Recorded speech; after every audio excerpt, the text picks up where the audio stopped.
Today, Judgment Day, in the college admission scandals case involving Loughlin and her husband. Today was sentencing day. They folded their cards. They decided to take the deal. Ted Rollins has the story.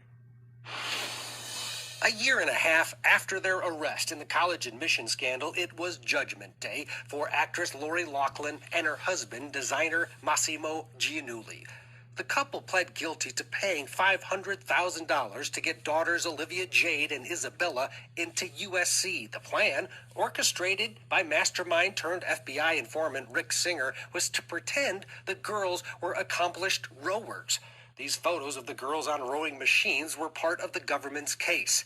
First up to be sentenced was Giannulli, who told the court, "I deeply regret the harm that my actions have caused my daughters and wife and others. I take full responsibility. I'm ready to accept consequences and move forward with the lessons I've learned from this experience."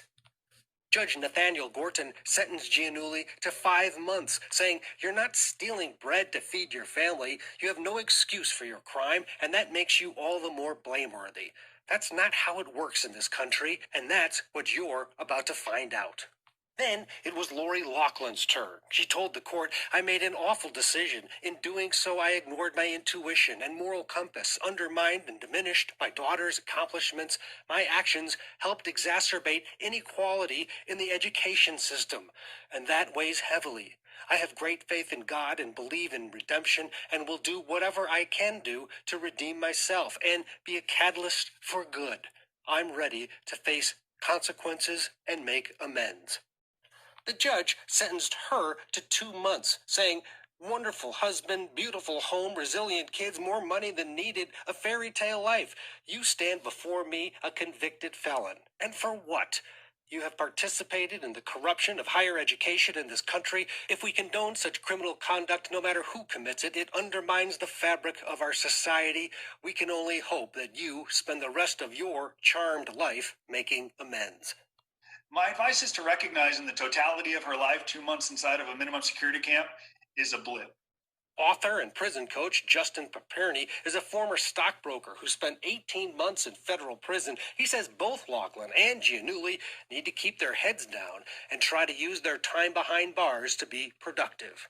So he has a wonderful opportunity in front of him to make this 5 months or 2 months for Lori a productive time, or it can be a miserable time where their sentence feels like, 10 or 15 years. She could be a target, look to get exploited by some of these prisoners who may be jealous of her success, her fame, her wealth, the brevity of her federal prison sentence.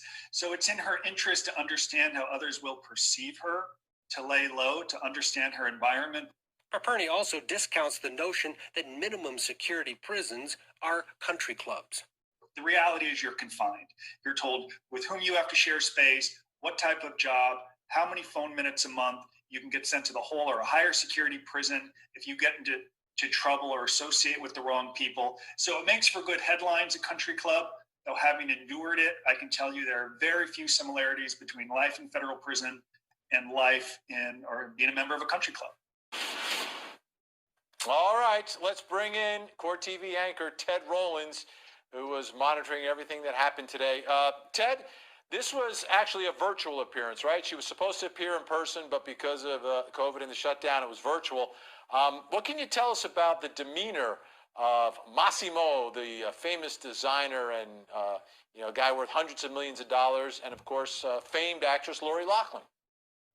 Massimo Giannulli was serious, very calm, but reserved, and seemed to really be engaged in the proceedings. He wasn't overly emotional at any time. Seemed genuine when he spoke to the judge, reading a prepared statement. Loughlin, on the other hand, she was a bit distracted for some of the hearing, looking away at certain times. But then when it came time for her to read her statement to the judge, she was very emotional. She broke down 2 separate times, once in the middle and then once at the very end, wiping tears from her face as she finished this prepared statement, talking about how guilty she felt and how bad she felt about her involvement. And it's interesting, the judge treated them, I didn't treat them any differently, but he seemed to interact with them a little bit differently. With Lori Loughlin, he seemed to really buy her statement and seemed to almost think, you got the feeling that he didn't think that she was really the ringleader here. She wasn't involved that much.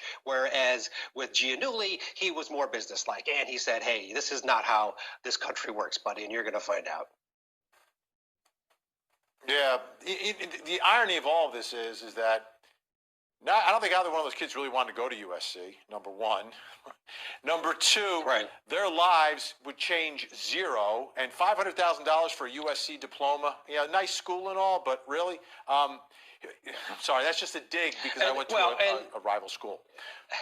Go The ahead. judge actually, the judge said to Lori Loughlin, you're the one that wanted them to go to USC. You're the one that wanted to tell people that they were accepted to USC. And that was the real core. That was a real dig at her, in his opinion. That's exactly what the motivation was. And that's 1,000% true, which makes, all this behavior beyond ridiculous. And the other ironic part is that at least one of their daughters, if not both, had an incredible business going on social media. I was making like 7 figures herself and didn't need necessarily to go to college. I mean, you can go to college, but it's not like she needed to go to college to get a degree to see if she could get a job. I mean, even though dad's worth hundreds of millions of dollars, doesn't matter. Kids want to make it on their own. But one of them, at least, was already making it on her own. And this whole thing trashed her business.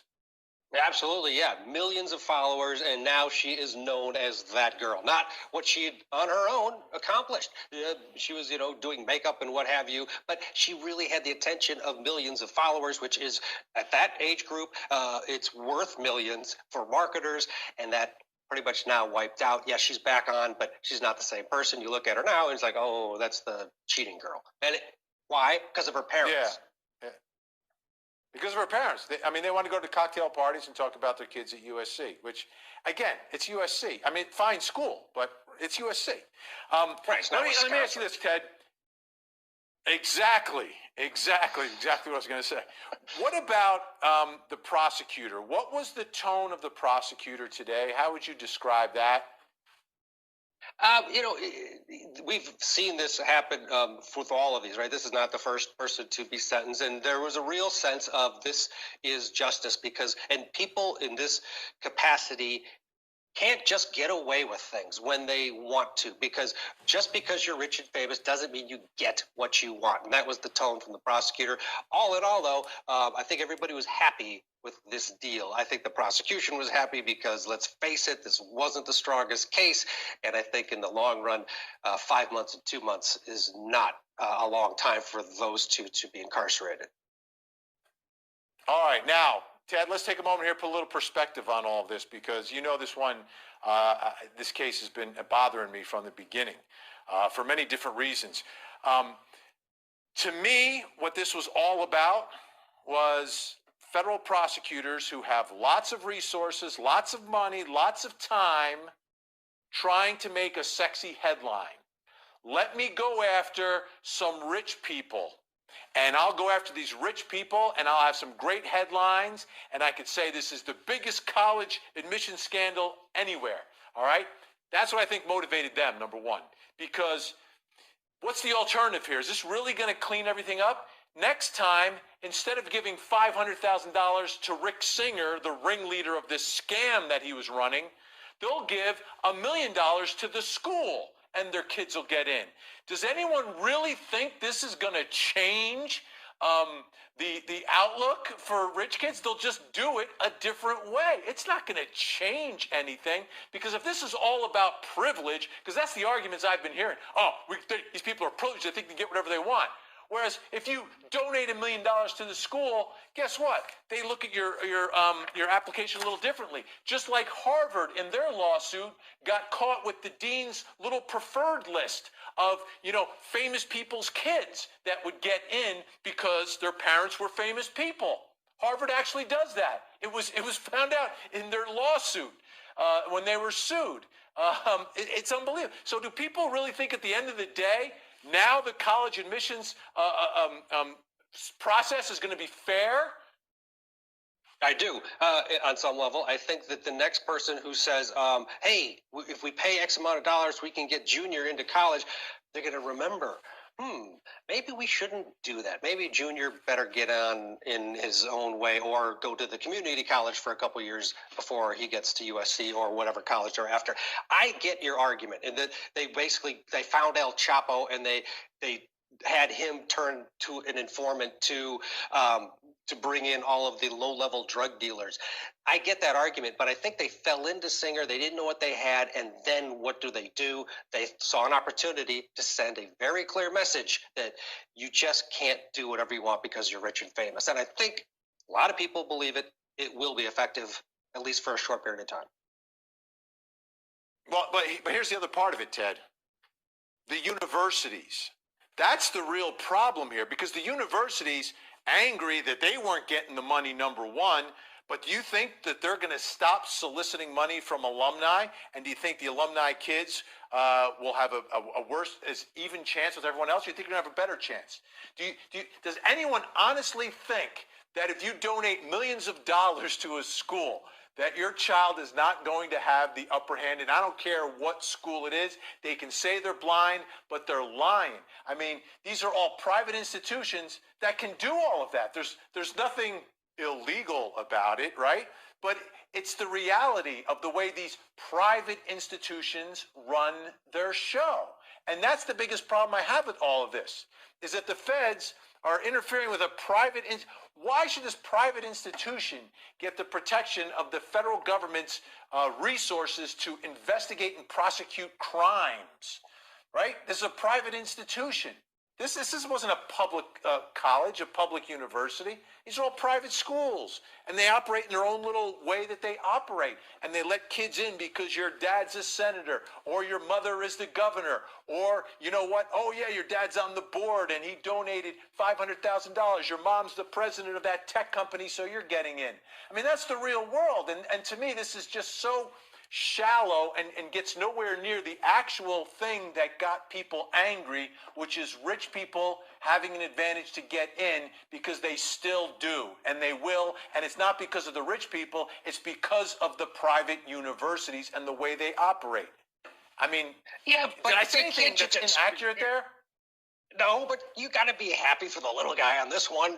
Maybe it won't make a difference, but this was a statement, and for some people, a lot of people, they thought, finally, somebody who thinks they can have everything got busted. And that is part of the equation here. Yeah. So it's vengeance. Let's go after the rich people. Okay, all right, I get it. People say, let's go after the rich people. I get it. The rich people, they don't get everything they want. They're getting in trouble this time. You're not getting away with it. Let me ask you this, though. Okay. Well, are you saying that they did not break the law? Court TV is all about the law. Right. Are you saying that they did not break a criminal law at all? Criminal law? Did you know that there's no such thing as federal bribery of a private company? It doesn't exist. They use the theft of services, the wire fraud statutes, which are so overly broad that they just sit back and figure out, all right, what can we get them on? Instead of saying they violated this, it's what can we get them on? That's the way the feds operate. But let me ask you this, okay? Let me ask you this, because we're talking about cheating to get into school, right? Do you think that if, let's say, some scholarship athlete, right, didn't quite have the best test scores to get into a school, so someone took the test for them, right, and then they got caught, do you think they would prosecute that student for getting someone or whoever hired that person to take the test? Do you think they would bring criminal charges against that person because it's the same exact thing? Do you think they would? I don't, but it doesn't mean I don't think they should. Selective prosecution, then. It's selective prosecution. They selected to go after sexy people that we can prosecute. That's not the way the system should work. It should be you should apply the law to everyone equally. Rich, poor, famous, doesn't matter. It shouldn't matter, but it does to the feds because they like the press conference, they like that I'm talking about it, and they like to name these operations. Operation Varsity Blues. That's what they do. That was a good one. That's what they do. I know. I agree. It was a good one. It's reprehensible conduct. I love it.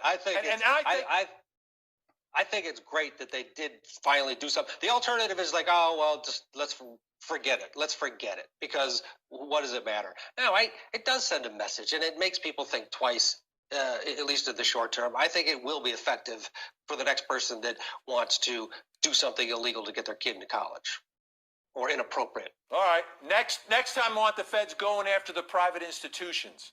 Why don't we go after them to really create an equitable system? Because this was just like a showtime. This is showtime. I don't think it'll have any effect, but maybe it will. Someone gets deterred. Aunt Becky will go away for a couple months. And how much time, effort, and manpower went into this while we have, lots of other problems, lots of other crimes that go unsolved. But that's the way the feds work. Not a big fan of the feds. Understood. Apparently, especially not tonight. I was a state prosecutor. Crime happens. The investigators go out, try to figure out who did it. Then we bring them into court and prosecute them. Federal prosecutors sit back and say, what can we get them on? What can we get them on? Instead of, something happened, let's figure it out and let's prosecute them. It's what can we get them on? And I'm not saying these people are innocent. It was reprehensible what they did. And all right, maybe.